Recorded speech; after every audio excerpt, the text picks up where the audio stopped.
En el norte de Nayarit, donde las brechas de terracería se pierden entre cerros y la sierra parece tragarse cualquier rastro de civilización, acaba de ocurrir algo que muy pocos esperaban. Un municipio completo cambió de manos sin que se disparara una sola bala. Sin enfrentamientos, sin tracatera, sin bloqueos. Simplemente de un día para otro, la bandera cambió. Y en el centro de esta silenciosa capitulación se encuentra un personaje que hasta hace poco era considerado el hombre fuerte de la zona, conocido en los círculos locales como el jardinero. La pregunta que todos se hacen en estos momentos es clara y directa. ¿Qué llevó a este operador a entregar una plaza entera sin siquiera intentar defenderla? ¿Fue un acuerdo previo, una traición calculada, o simplemente el reconocimiento de que la batalla estaba perdida antes de empezar? Lo que está sucediendo en Guajicori representa mucho más que un simple cambio de control territorial. Estamos presenciando un replanteamiento completo del mapa criminal en el noroeste mexicano, y las implicaciones de este movimiento podrían sentirse durante los próximos meses en toda la región serrana que conecta Sinaloa, Durango y Nayarit. Para comprender la magnitud de lo que acaba de ocurrir, es necesario entender primero qué representa Guajicori en el contexto regional. Este municipio, con apenas unos miles de habitantes dispersos entre su cabecera y pequeñas comunidades serranas, podría parecer insignificante a primera vista. Sin embargo, su ubicación geográfica lo convierte en una pieza fundamental del tablero. Enclavado en las estribaciones de la Sierra Madre Occidental, Guajicori funciona como puerta de entrada hacia los vastos territorios montañosos que se extienden hacia Durango y Sinaloa. Las brechas que cruzan este municipio no aparecen en los mapas oficiales. Son caminos conocidos solo por quienes los transitan regularmente. Senderos de terracería que serpentean entre barrancos y cañadas, imposibles de vigilar con métodos convencionales.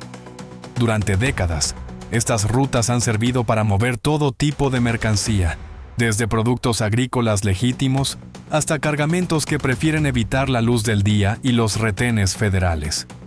Según diversas fuentes locales, todo comenzó en las primeras horas del amanecer, cuando el aire frío de la sierra todavía cortaba la piel y los pobladores de Guajicori apenas comenzaban a despertar. Una larga caravana de troconas negras apareció en el horizonte, avanzando por las polvorientas rutas que conectan este municipio con el resto del estado. No venían escondidos ni tratando de pasar desapercibidos, todo lo contrario. Su llegada fue anunciada, visible, casi ceremonial. Las camionetas portaban en sus costados las letras distintivas que identifican a la operativa vinculada con la familia Cabrera. Hombres con chalecos tácticos, fusiles de asalto y comunicación constante por radio, descendieron de los vehículos en puntos estratégicos del municipio. La población, acostumbrada a vivir bajo la sombra de grupos armados, observó desde las ventanas de sus casas cómo estos nuevos elementos tomaban posiciones sin encontrar oposición alguna. Los vehículos que conformaban el convoy llamaron la atención de quienes pudieron observarlos. No eran camionetas comunes. Se trataba de unidades modificadas, algunas aparentemente blindadas, equipadas para soportar las condiciones extremas de los caminos serranos. El nivel de organización visible en el despliegue dejaba claro que esto no era una operación improvisada, sino el resultado de una planificación meticulosa que probablemente llevaba semanas o incluso meses en desarrollo. Testigos de la zona reportaron que en cuestión de horas, la presencia de estos grupos se consolidó en las principales calles y accesos del municipio. Los pobladores escucharon claramente cuando uno de los hombres armados declaró de manera abierta que a partir de ese momento el control era de ellos. No hubo disparos, no hubo persecuciones, no hubo el caos característico que suele acompañar estos cambios de plaza. Solo una transición extrañamente pacífica que dejó a muchos habitantes más confundidos que asustados. Lo que hace este caso particularmente llamativo es precisamente la ausencia de resistencia. En esta región, donde las disputas territoriales suelen resolverse a punta de plomo, que un municipio entero cambie de manos, sin un solo enfrentamiento, resulta casi inédito. Y es aquí donde entra la figura del jardinero.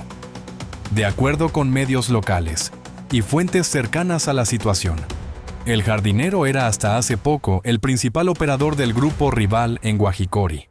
Su apodo, según se cuenta en la región, proviene de sus orígenes humildes trabajando en labores del campo antes de escalar posiciones dentro de la estructura criminal que controlaba la zona. Con el tiempo, se convirtió en el responsable de mantener el orden y asegurar las rutas de trasiego que cruzan este territorio montañoso. Quienes conocen la historia del jardinero relatan que su ascenso fue gradual pero constante. Comenzó realizando labores menores, sirviendo como halcón en los caminos de acceso al municipio, alertando sobre movimientos de autoridades o grupos rivales. Su lealtad y discreción le fueron abriendo puertas hasta que eventualmente se le encomendó la responsabilidad de coordinar las operaciones en toda la zona de Guajicori. Durante varios años, el jardinero cumplió su función con relativa eficacia. Mantuvo la plaza bajo control, resolvió conflictos internos antes de que escalaran y aseguró que el flujo de mercancía continuara sin interrupciones significativas. Su método, según cuentan, combinaba la intimidación cuando era necesaria, con una cierta dosis de pragmatismo que le permitía mantener relaciones funcionales con la población local.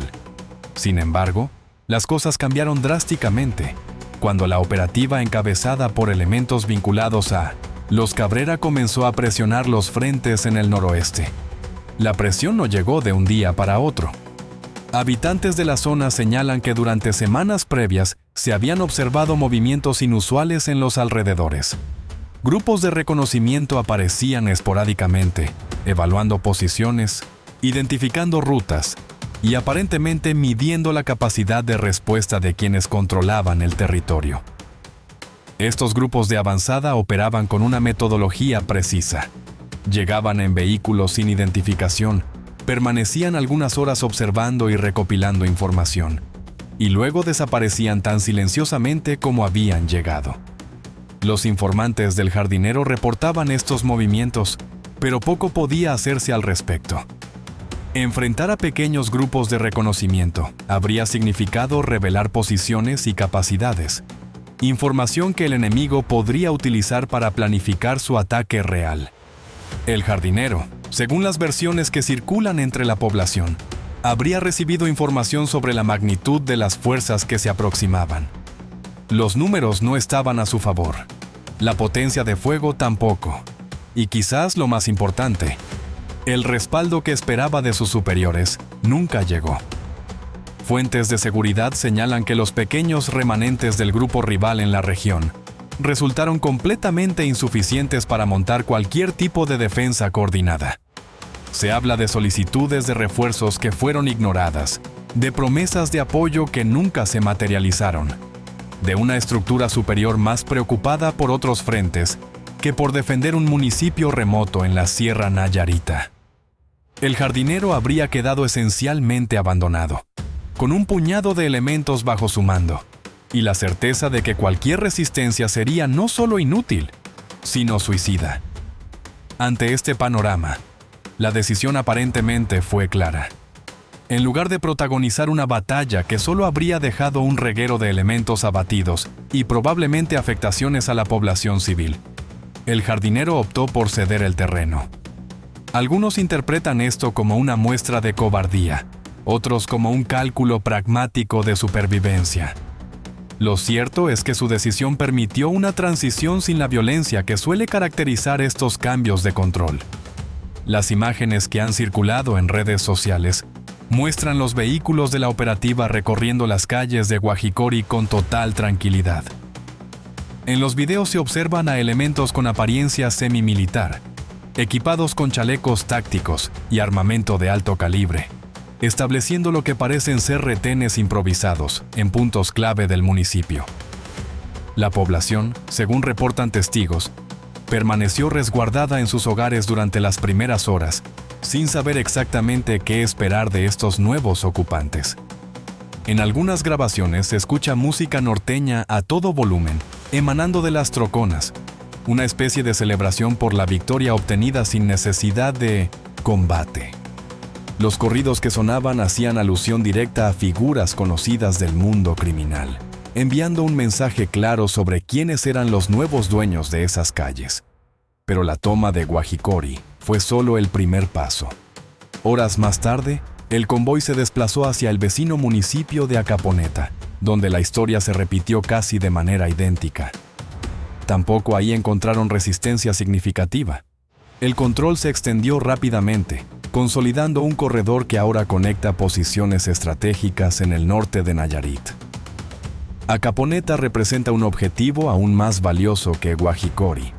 Con una población considerablemente mayor y mejor infraestructura, este municipio funciona como centro comercial y de servicios para toda la región norte del estado. Controlar Acaponeta significa tener acceso a recursos, información y capacidad logística que un territorio puramente rural como Guajicori no puede ofrecer. La rapidez con la que cayeron ambos municipios sorprendió incluso a observadores experimentados. En menos de 24 horas, un territorio que durante años había permanecido bajo el control de un grupo, pasó a manos de su rival histórico. Y todo esto ocurrió prácticamente sin que las autoridades intervinieran o siquiera emitieran un comunicado al respecto. Este avance no es casualidad ni improvisación. Analistas que siguen de cerca la situación en la región señalan que el movimiento responde a una estrategia coordinada que viene gestándose desde hace tiempo. El corredor serrano que conecta Sinaloa, Durango y Nayarit representa una de las rutas más importantes para el trasiego hacia la costa del Pacífico. Quien controle estos caminos, controla un flujo constante de mercancía que puede valer millones. La familia Cabrera, vinculada históricamente con el liderazgo de Ismael Zambada, ha demostrado en los últimos meses una capacidad de reorganización que sorprendió a muchos. Tras los eventos que sacudieron a su estructura el año pasado, muchos especulaban que su influencia en la región se debilitaría irreversiblemente. Sin embargo, lo que estamos presenciando en Nayarit sugiere exactamente lo contrario. Fuentes cercanas a grupos de seguridad indican que este avance estaría encabezado por operadores conocidos como los de Maíto Flaco, una célula que ha ganado notoriedad en los últimos tiempos por su capacidad operativa y su disciplina táctica. Su modus operandi incluye precisamente lo que hemos visto en Guajicori: realizar labores de reconocimiento exhaustivas antes de ingresar a cualquier territorio, asegurándose de que las condiciones sean favorables y minimizando así las posibilidades de enfrentamientos sorpresivos. La estructura de esta célula operativa merece atención particular. A diferencia de otros grupos que funcionan de manera más desorganizada, los elementos vinculados a Maíto Flaco operan con una disciplina casi militar. Mantienen cadenas de mando claras, utilizan sistemas de comunicación cifrada y coordinan sus movimientos con una precisión que evidencia entrenamiento especializado. El mensaje que envía esta operación es claro y contundente. Estamos de regreso y estamos creciendo. No es solo una expansión geográfica lo que buscan, sino una demostración de fuerza que resuene en toda la región. Y el hecho de que esta expansión se haya logrado sin disparar una bala solo amplifica el impacto del mensaje. No necesitamos pelear para tomar lo que queremos, porque nadie se atreve a enfrentarnos. Para los habitantes de Guajicori, la situación genera sentimientos encontrados. Por un lado, el alivio de no haber quedado atrapados en medio de una tracatera como las que han devastado otras comunidades en conflictos similares. Por otro lado, la incertidumbre de no saber qué tipo de control ejercerán estos nuevos ocupantes sobre su vida cotidiana. Habitantes señalaron a medios locales que durante los primeros días han observado una presencia constante pero no agresiva. Los hombres armados patrullan las calles principales, mantienen posiciones en los accesos al municipio, pero hasta el momento no han reportado abusos directos contra la población civil. Sin embargo, la desconfianza persiste. La experiencia les ha enseñado que estas calmas iniciales pueden ser engañosas. Algunos comerciantes de la zona comentaron que los nuevos ocupantes se han presentado de manera relativamente cordial, asegurando que la población civil no tiene nada que temer siempre y cuando no interfiera con sus actividades. Estas promesas, sin embargo, son recibidas con escepticismo por quienes han vivido situaciones similares en el pasado. Lo que resulta particularmente relevante de este caso es lo que revela sobre el estado actual del conflicto en la región. Durante años, el grupo rival mantuvo una presencia importante en Nayarit, utilizando el estado como una especie de bastión desde el cual proyectaba su influencia hacia el norte. La pérdida de Guajicori y Acaponeta sin resistencia sugiere que esa posición se ha debilitado significativamente. Las razones de este debilitamiento son múltiples. Por un lado, la presión constante que han enfrentado en otros frentes, particularmente en Michoacán y Jalisco, ha obligado a redistribuir recursos y elementos hacia zonas consideradas más prioritarias. Por otro lado, la reorganización de sus rivales tras los eventos del año pasado parece haber creado una nueva dinámica de fuerzas que no les favorece. El jardinero, en este contexto, representa un síntoma más que una causa. Su decisión de no combatir refleja una realidad más amplia, la de un grupo que ha perdido capacidad de respuesta en ciertos territorios y que ahora debe replantear completamente su estrategia en el noroeste mexicano. Pero la historia no termina aquí. La incógnita que ahora mantiene en vilo a observadores y pobladores por igual es cómo responderá el grupo rival ante esta silenciosa ocupación. Históricamente, este tipo de pérdidas territoriales no quedan sin respuesta. La cuestión es cuándo y dónde vendrá esa respuesta, y cuál será su magnitud. Existen precedentes que alimentan la preocupación. En ocasiones anteriores, cuando territorios han cambiado de manos de manera similar, las represalias han tardado semanas o incluso meses en llegar, pero eventualmente han llegado. Y cuando lo hacen, suelen ser devastadoras, afectando no solo a los grupos armados involucrados, sino también a las comunidades que quedaron en medio del conflicto. Cada camino serrano, cada río que baja de las montañas, cada pequeño poblado del norte de Nayarit, permanece hoy envuelto en una extraña calma. Es la calma que los habitantes de estas regiones conocen demasiado bien, la calma que suele preceder a la tormenta. Las autoridades estatales y federales han mantenido hasta el momento un perfil bajo respecto a estos acontecimientos. No se ha registrado un operativo conjunto significativo en la zona, ni se han emitido declaraciones oficiales que reconozcan el cambio de control territorial. Esta ausencia de respuesta institucional genera preguntas adicionales sobre la capacidad o voluntad de las fuerzas del Estado para intervenir en este tipo de situaciones. Lo que sí se ha observado es un incremento en los sobrevuelos de aeronaves de vigilancia sobre la región. Elementos de inteligencia estarían monitoreando los movimientos de los grupos armados, recopilando información sobre sus posiciones y rutas.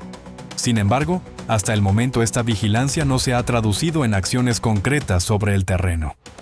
Algunos analistas especulan que las autoridades podrían estar esperando a ver cómo se desarrolla la situación antes de intervenir. Otros sugieren que simplemente carecen de los recursos necesarios para enfrentar a grupos tan bien organizados y armados. Sea cual sea la razón, la realidad es que los habitantes de Guajicori y Acaponeta se encuentran esencialmente solos, navegando esta transición sin el respaldo de las instituciones que supuestamente deberían protegerlos.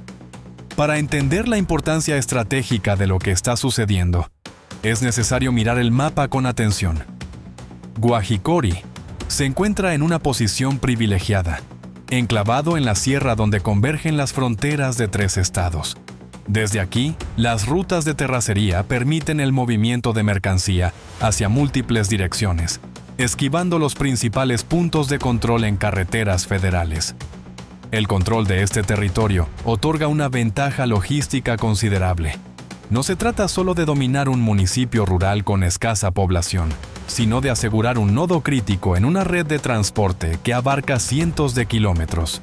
Quien controla Guajicori, controla el acceso a la sierra, y quien controla la sierra tiene opciones que otros no tienen. La expansión hacia Acaponeta amplifica esta ventaja. Este municipio, más grande y con mejor infraestructura que Guajicori, proporciona una base de operaciones más sólida desde la cual proyectar influencia hacia otras zonas de Nayarit. Juntos, ambos territorios conforman un corredor que conecta posiciones en la sierra con accesos hacia la costa. El destino del jardinero sigue siendo incierto. Algunas versiones sugieren que abandonó la zona junto con los pocos elementos que permanecían leales a él, buscando refugio en territorios donde su grupo todavía mantiene presencia sólida. Otras versiones, más oscuras, insinúan que su decisión de entregar el territorio sin pelear podría tener consecuencias graves cuando deba rendir cuentas a sus superiores, en el mundo en el que operaba el jardinero. Entregar una plaza sin combatir puede ser interpretado como traición, independientemente de las circunstancias que hayan motivado la decisión. Quienes conocen las dinámicas internas de estos grupos saben que la lealtad se mide en resultados, y perder un territorio completo difícilmente puede considerarse un resultado aceptable.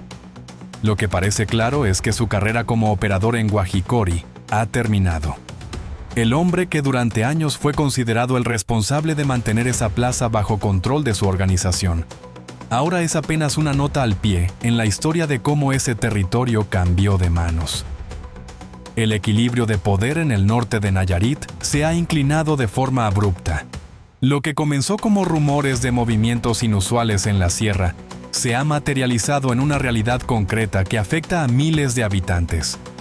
Las comunidades que durante años vivieron bajo una estructura de control, ahora deben adaptarse a una nueva realidad, con nuevos rostros, nuevas reglas y nuevas incertidumbres. Los próximos días serán cruciales para determinar cómo evoluciona esta situación. Si el grupo desplazado decide responder con fuerza, podríamos presenciar enfrentamientos intensos en una región que hasta ahora había permanecido relativamente estable.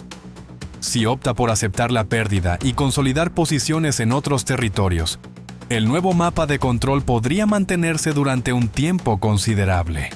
Mientras tanto, los habitantes de Guajicori y Acaponeta continúan con sus vidas de la mejor manera posible. Salen a trabajar cuando la situación lo permite, mantienen a sus familias resguardadas cuando no, y observan con cautela cada movimiento de los hombres armados que ahora patrullan sus calles. Es la realidad cotidiana de vivir en una zona donde el Estado de Derecho ha cedido espacio a otras formas de autoridad. La caída del jardinero representa mucho más que la derrota de un individuo. Es el símbolo de un cambio profundo que está reconfigurando las dinámicas de poder en todo el noroeste mexicano. Un cambio que comenzó en las sombras, se materializó en el silencio del amanecer y ahora proyecta consecuencias que apenas comenzamos a vislumbrar. Lo que ocurra en las próximas semanas determinará no solo el futuro de estos dos municipios, sino posiblemente el de toda la región serrana que los rodea. Por ahora, solo queda esperar y observar, mientras la sierra guarda sus secretos y los caminos de terracería siguen siendo transitados por quienes ahora se han convertido en los nuevos dueños del territorio.